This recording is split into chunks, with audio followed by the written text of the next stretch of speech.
¿Qué tal? Qué bueno que están con nosotros. En el noticiero más veloz del planeta. 10 a las 2. Información a ritmo digital. La 1. Con una oposición ausente, las bancadas de Morena, PT, Partido Verde y Movimiento Ciudadano en la Cámara de Diputados aprobaron fast track la iniciativa de Andrés Manuel López Obrador para reformar la ley minera. Con 275 votos a favor, 24 en contra y 187 abstenciones de los legisladores del PAN, PRI y PRD, el Pleno de San Lázaro aprobó que el litio sea patrimonio de la nación. De esta forma, la exploración, explotación y aprovechamiento del litio queda exclusivamente a cargo del Estado. A la iniciativa se le dispensaron todos los trámites, por lo que fue aprobada en 3 horas y media, pese a la inconformidad de la oposición, quienes en protesta optaron por abandonar el salón de plenos. La 2. Eso fue lo más reciente, pero no olvidemos lo que pasó el domingo, cuando luego de un rápido debate, Morena y sus aliados no pudieron reunir la mayoría calificada para aprobar la reforma constitucional propuesta obsesivamente por el presidente López Obrador, aunque se llamaron a sí mismos patriotas. Sin embargo, debieron reconocer el triunfo político de la oposición Va por México, PAN, PRI, PRD, a quienes calificaron de traidores a la patria. Ricardo Rocha habló esta mañana con el doctor Fluvio Ruiz Alarcón, graduado de la Sorbona de París en Energía. Si pudiéramos disgregar, Fluvio, la parte ideológica, partidista, política, de la parte estrictamente técnica, ¿es una traición el haber rechazado la propuesta del presidente López Obrador en términos de política eléctrica, mi querido Fluvio? No, yo creo que, como bien lo dices, aquí hay, sobre todo en el sector energético, hay perspectivas que, por supuesto, no son asépticas intelectualmente, pero de ninguna manera creo que se puede endosar, decir que quien piensa distinto por ese solo hecho es traidor a la patria, ¿no? Creo que este país es enorme, es grandísimo, somos más de casi 130 millones y por supuesto que hay una perspectiva ideológica, sobre todo en este tema, pero pretender que quien tiene una perspectiva distinta traiciona a la patria me parece que es sin duda un exceso, querido Ricardo. En lo que hace al llamado oro blanco, el litio. Mira, yo hubiera esperado, la verdad, una modificación mucho más integral de la ley minera. La ley minera sí requiere, digámoslo, en términos médicos, una cirugía mayor, ¿no? La ley minera actual, la vigente, en su parte esencial data de 1992, tiene más de 30 años, y sí, hay aspectos de esta ley que han sido muy perjudiciales, sobre todo para las comunidades. Por ejemplo, el artículo 6, que establece que las actividades mineras son preferentes por encima de cualquier otra actividad superficial, ¿no? Es algo que tiene que ver con el petróleo y la electricidad. Y creo que además, pues es muy complicado establecer la nacionalización del litio porque, en primer lugar, no se van a rescindir las concesiones que ya se otorgaron. Eso también venía en la iniciativa de reforma constitucional, ¿no? Respetar las concesiones que ya se dieron, de tal suerte que vamos a ver en los próximos años tanto algún ente público encargado de la explotación de litio, como la continuidad, sobre todo de las empresas privadas que han tenido éxito en este terreno. Entonces creo que incluso en ese sentido, pues la nacionalización no es una nacionalización completa, ¿no? La 3. El presidente Andrés Manuel López Obrador volvió a fustigar a sus adversarios y detractores, como él los llama, al otorgarle la propiedad del litio a la nación. En la conferencia matutina de Palacio Nacional, anunció que se revisarán los contratos de litio entregados a empresarios en administraciones pasadas. Se van a revisar todos los contratos, los autorizados para litio.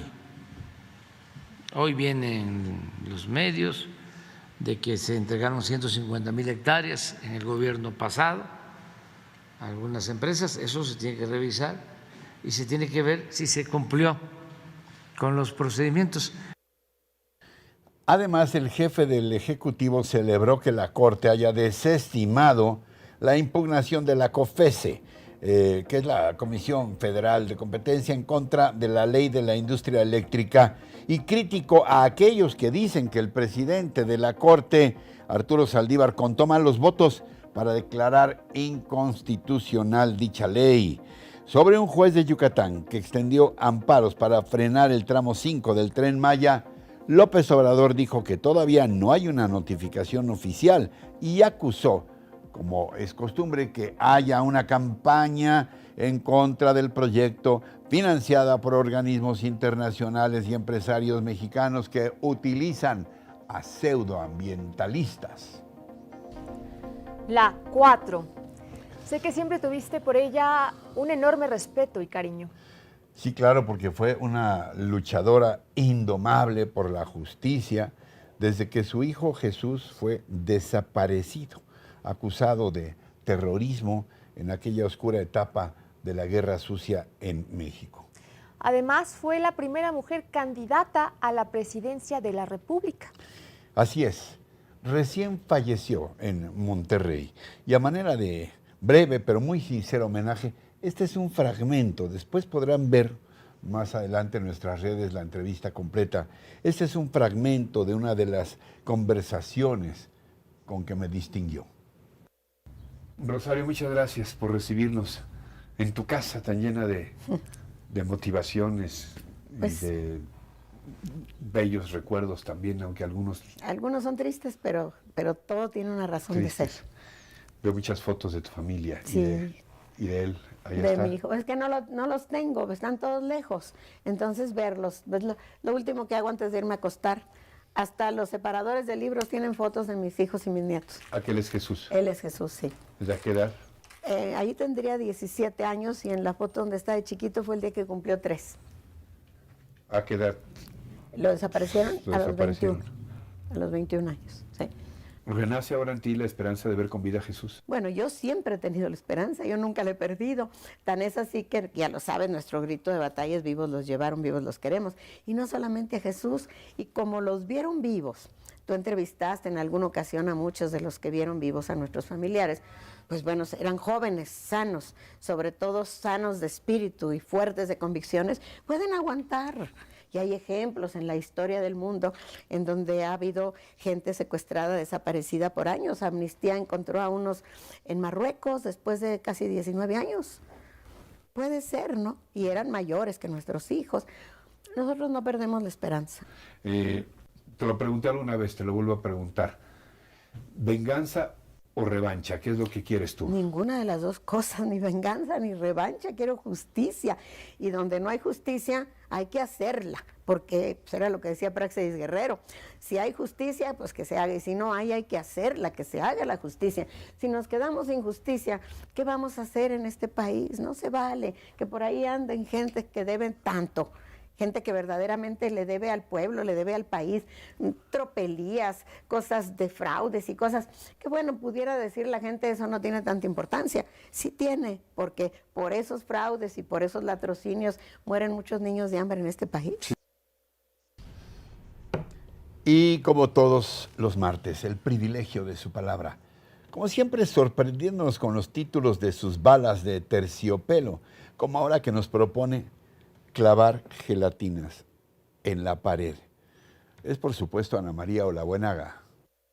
Imagina, fijar el punto exacto con el clavo, apuntar con el martillo la diminuta cabeza y dar un golpe certero, en seco. La gelatina ha quedado clavada en la pared. Sí, yo sé, una tarea imposible. Precisamente por eso fue que en el año 2000, el entonces presidente de los Estados Unidos, Bill Clinton, lo usó para referirse a los esfuerzos de China por controlar el Internet. Mucha suerte en el intento, dijo el mandatario. Será como tratar de clavar gelatina en la pared.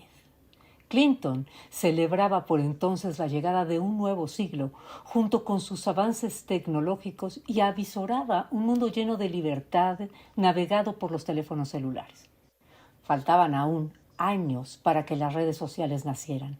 Facebook en 2004, Twitter en 2006, para que las fake news, los bots, las granjas de cuentas falsas y la polarización que violentaría las relaciones llegara, para que la cultura de la cancelación y los linchamientos digitales se exponenciaran, para que las redes estallaran.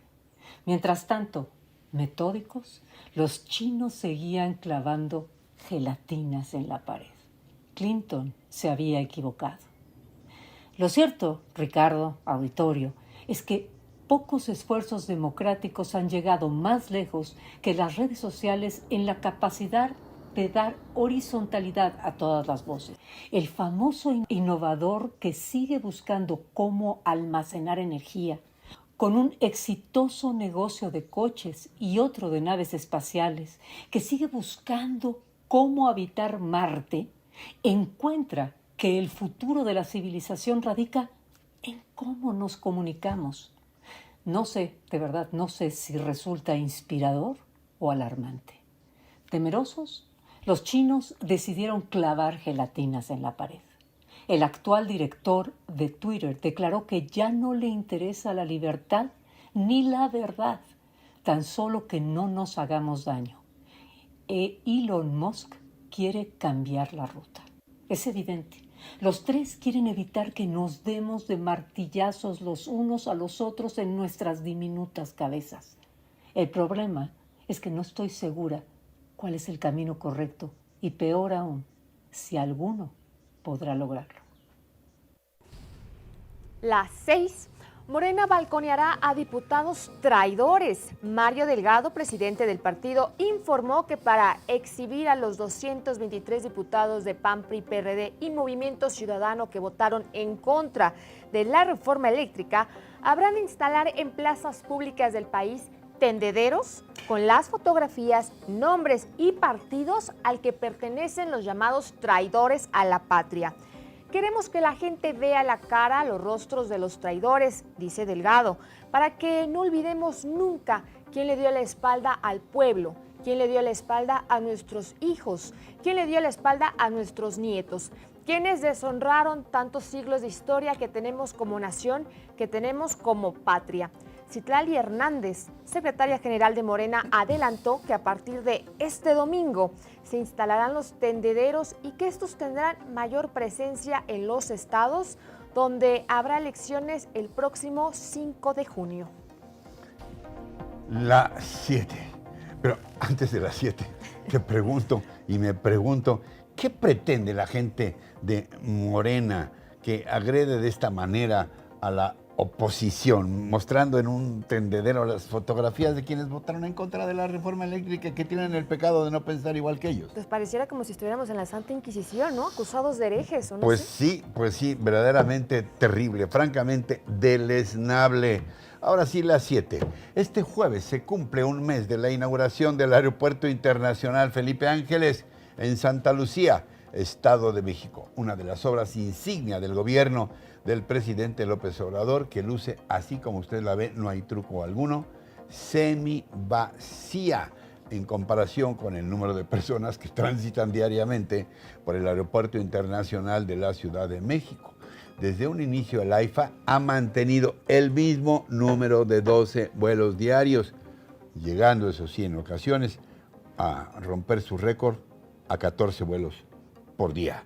Los destinos siguen siendo Mérida, Cancún, Guadalajara, Monterrey, Villahermosa, Tijuana, todos los aviones a la mitad o menos. Uno internacional a Caracas, Venezuela, cada 15 días, por si usted quiere darse una vuelta. Los viajeros no acaban de acostumbrarse a la lejanía de esta nueva terminal aérea, aunque reconocen que es más barato volar desde ahí, porque sí, ya les apretaron el pescuezo a todas las líneas, exigiendo que haya ofertas para bajar el precio de los vuelos, siempre y cuando la gente salga desde Santa Lucía. La dirección del aeropuerto, por su parte, espera aumentar en el corto plazo el número de aerolíneas que operan en el AIFA, sobre todo las internacionales. La 8. El INEGI reveló este martes que en el primer trimestre del 2022, 2 de cada 3 personas en México consideran que vivir en su ciudad es inseguro. De acuerdo con la Encuesta Nacional de Seguridad Pública Urbana, apuntó que el 66.2% de la población dice que la seguridad no funciona. El 81.6% de las mujeres entrevistadas manifestaron sentirse inseguras en los cajeros automáticos localizados en vía pública y 74% en el transporte público. Por su parte, el 70.5% de los hombres manifestaron sentirse inseguros en los cajeros automáticos en vía pública y 64.3% en el transporte público. Las ciudades con mayor porcentaje de personas que perciben inseguridad son Fresnillo, Zacatecas, Ciudad Obregón, Sonora, Zacatecas, Cuautitlán Izcalli, Estado de México, Irapuato, Guanajuato y Guadalajara, Jalisco. La 9. El gobierno inició la campaña militar para la liberación completa de las provincias de Donetsk y Lugansk en Donbass, al este de Ucrania. El presidente ucraniano Volodymyr Zelensky confirmó esa versión y apuntó que el ejército de su país no cederá ni se rendirá ante los rusos. Estados Unidos informó que el Kremlin ya movilizó a 76 batallones en todos los frentes de Ucrania. En tanto, continúan los bombardeos a ciudades como Kharkiv y Leópolis, donde las fuerzas rusas hacen valer el poderío de sus aviones y misiles de crucero. Rusia dio hoy otro ultimátum a las fuerzas ucranianas que aún resisten en el estratégico puerto de Mariupol. El gobernador ucraniano de la región de Lugansk, Sergei Gaidai, reportó que era el infierno y que la lucha es incesante en toda la región de Donbass. La 10. Automedicarse para dormir, ojo, puede resultar muy perjudicial. Los seres humanos dormimos para vivir, para repararnos de manera continua, cuidar nuestro aparato mental, proteger el sistema inmune y respetar los ciclos circadianos de sueño y vigilia, entre otras funciones. En suma, dormir es vital. Los expertos recomiendan que los adultos durmamos entre 7 y 8 horas diariamente y que no resulta para nada recomendable dormir menos de 6 horas. Ese es el límite, ¿eh? Jacqueline Cortés, médica psiquiatra de la Facultad de Medicina de nuestra UNAM, explica cuáles son las diferentes etapas del sueño.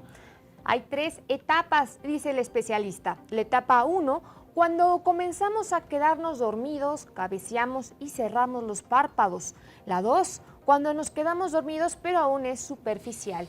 Y la 3, cuando estamos profundamente dormidos, que se amplía a la de movimientos oculares rápidos, que es cuando estamos con el cuerpo más flácido y además soñamos.